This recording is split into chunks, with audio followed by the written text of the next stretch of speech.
Apesar de criança e querer brincar a maior parte do tempo, eu tinha algumas tarefas, atribuídas pela minha mãe. O pão era feito em casa. A mãe preparava o fermento, depois eu sovava, que era amassar com as mãos. Essa parte da história se passou no Rio América, bairro de Uruçanga. Lá pelos anos 60, tinha uma panificadora conhecida como Padaria do Seu João Padeiro. A esposa dele era a Dona Rosa. O filho mais velho, com o apelido de Vete, junto com um funcionário conhecido por Quinha, os dois logo cedo saíam pelas ruas, numa bicicleta com um cestinho na frente, cheio de pão para fazer a entrega. Outra tarefa atribuída a mim, que era menina, consistia em encher um tanque com água e colocar toda a roupa suja, passar sabão numa poruma e deixar de molho. Depois, trocava-se a água e a segunda demão era feita pela mãe, que em seguida torcia e colocava para secar, num varal. Não se tinha conhecimento de máquina de lavar roupa. Quando estava seca ou enxuta, eu ajudava a recolher, dobrar e deixar mais ou menos à vista para ser usada no outro dia. As roupas eram feitas em casa e, quando rasgadas, eram remendadas. As roupas de festas das mulheres eram feitas por uma costureira e as de homens feitas numa alfaiataria. Eu tinha cabelos compridos e quando a gente saía, a mãe fazia 2 tranças e colocava uma fita no final de cada uma. Lembro de um vestido de cor-de-rosa com um laço e rodado na cintura feito por Dona Pureza, costureira fina na época. Para uma das perfeitas combinações, usava o vestido com tranças no cabelo amarrado com fitas brancas com desenho de borboletas. Às vezes a mãe tinha que sair de casa e nesse intervalo de tempo, como meu pai trabalhava na mineração, ele podia chegar no momento em que ela não se encontrava. Então eu tinha que estar preparada para o banho dele e para isso tinha que deixar uma panela grande com água bem quente para misturar com água fria que era colocada numa banheira, que é uma bacia de alumínio bem grande usada para tomar banho, que ficava num reservado fora de casa. Chuveiro nem se tinha ideia. Quando meu pai chegava, eu verificava se estava tudo em ordem, sabão, esponja e toalha. Então a água era colocada na banheira e com uma esponja e sabão eu esfregava as costas dele. Tinha que ser dessa forma para poder remover a sujeira provocada pelo carvão. Depois do banho tomado, tinha que enxugar as costas. Não podia esquecer de deixar por perto as sandálias havaianas de tiras pretas. Quando ele não estava, eu gostava de usar as sandálias. Não sei explicar por que me atraía tanto ter nos pés um par de sandálias de número 44. Muitas vezes já sonhei que estava no ponto de ônibus, indo para a aula com aquelas sandálias no pé. Meu pai sempre fez questão de que todos os filhos estudassem. Eu acredito que pela dificuldade que passou, por não ter frequentado a escola. Saía para ir à escola, mas ficava escondido no meio do mato e voltava quando terminava a aula. Foi minha mãe quem praticamente o alfabetizou. Quando casaram, ela foi morar na casa dos sogros. Às 10 horas eles faziam um intervalo na roça e nesse pequeno intervalo ela aproveitava para ensiná-lo a escrever o nome na parte branca que ficava no verso da folha de bananeira.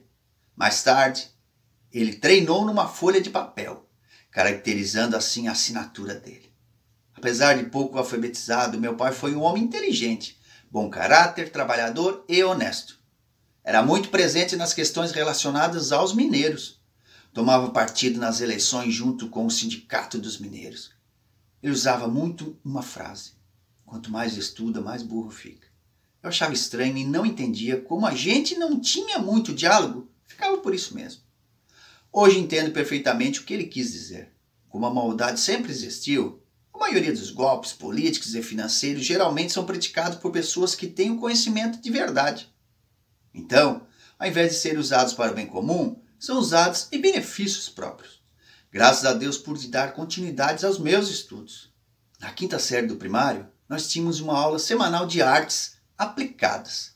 As meninas aprendiam a bordar, fazer tricô ou crochê. Nessa época, quem fazia mistura em casa, que era pão, bolo, bolacha, comprava açúcar em saca e também farinha de trigo em saca de 50 quilos e sal numa saca menor. Os que preferiam comprar apenas alguns quilos iam no armazém. Quando a saca estava vazia, era aberta no meio. formando um pedaço de pano. Lavava-se bem, deixava-se coarar, que é o tempo de molho no sol, para ficar bem branquinha.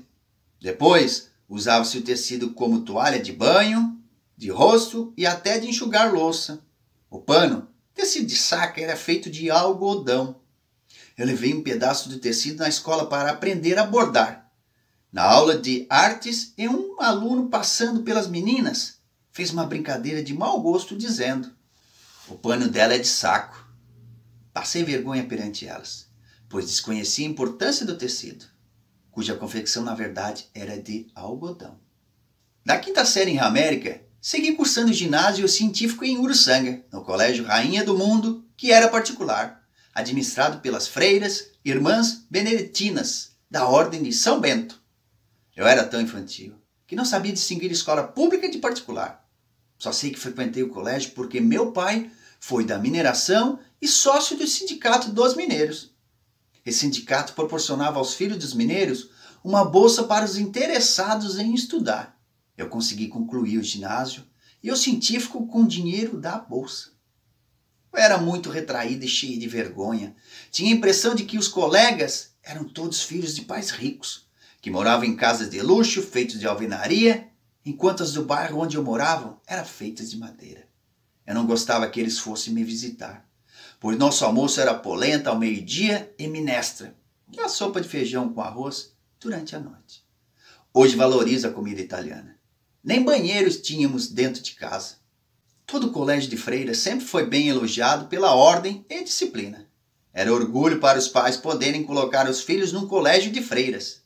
No Rainha do Mundo, na época do ginásio, era obrigado a ter 2 tipos de uniformes: aquele usado diariamente e o de gala. O de uso diário consistia em uma blusa branca, manga curta e bordada com os iniciais do colégio e saia com pregas, tecido brancos com listrinhas azuis. O calçado era de livre escolha. Para mim, era mais um motivo de vergonha. Eu só possuía sapato de borracha. Hoje virou Melissa.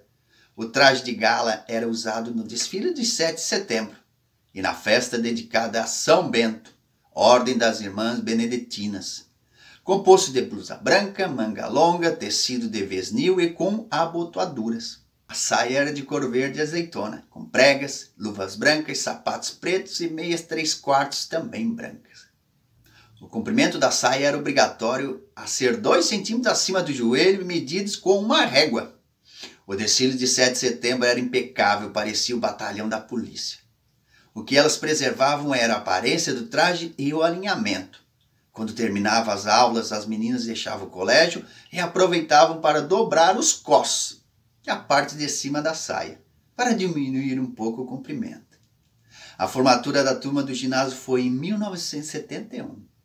Entre os que me lembro estavam eu, Sônia de Brida, Rosemary Resmini, Deise Pereira, Ivaldo Luciano, Gilson Fonsanella, Verônica Piovesan, Argemiro Damásio, Carlos, Rosa, Dalto Damiani, Telmo do Amaral, Suzana Medeiros e Silvana Rocha. Esses formam hoje um grupo do WhatsApp. Antes da pandemia, o grupo conseguiu se reunir na Sociedade Recreativa de Uruçanga para um almoço e café da tarde. Muitos não tiveram oportunidades de participar. Alguns passeios foram realizados por essa turma. Houve um em Gravatal, cidade próxima a Tubarão. Foi de vestido porque não tinha slack, que é uma calça comprida. Outro foi um piquenique em Águas Mornas, local onde havia águas termais pertencentes a Morro da Fumaça, cidade vizinha de Uruçanga. O colégio precisava arrecadar dinheiro para construir o ginásio de esportes. Então as freiras decidiram lançar a candidatura de algumas meninas ao título de rainha do colégio. Quem ganhou foi Silvana Rocha, aluna da nossa turma. Nesse mesmo ano fizemos uma excursão para Florianópolis. Alugamos um ônibus e quando deixamos a estrada de chão para entrar na BR-101, a turma começou a gritar: "Asfalto!" Na hora não entendi nada. Depois fiquei sabendo que o ônibus estava trafegando pela BR já asfaltada. Foi um passeio muito importante e totalmente diferente para quem não conhecia a capital Florianópolis. Visitamos o mercado público e ainda tivemos a oportunidade de ver as águas da Baía Sul, que chegavam bem próximos ao mercado. Existia uma espécie de trapiches feitos de madeira e pau roliços onde ficavam amarrados os barcos. Fomos conhecer a Universidade Federal de Santa Catarina. Entramos numa sala, que deu vontade de sair correndo, pois aí ficava um tanque com formol, um líquido, onde eram colocados cadáveres, geralmente de pessoas indigentes, usados para os experimentos dos alunos do curso de medicina. Almoçamos no RU, restaurante universitário. Conhecemos a sala de informática. Os alunos bem prestativos mostraram um computador, parecia um piano aos meus olhos. Eles disseram: aproveite bem para olhar, pois só existiam 2 na América Latina. O outro parece que estava na Argentina. Comentaram também que as apostas da loteria esportiva eram perfuradas e conferidas através dessa máquina. A Silvana Rocha, rainha do colégio e aluna mais destacada da turma, afirmou categoricamente que não tinha interesse em ver, porque ia deixar para conhecer quando fosse estudar na universidade. Fiquei impressionado com as palavras dela, enquanto que na minha cabeça nada passou.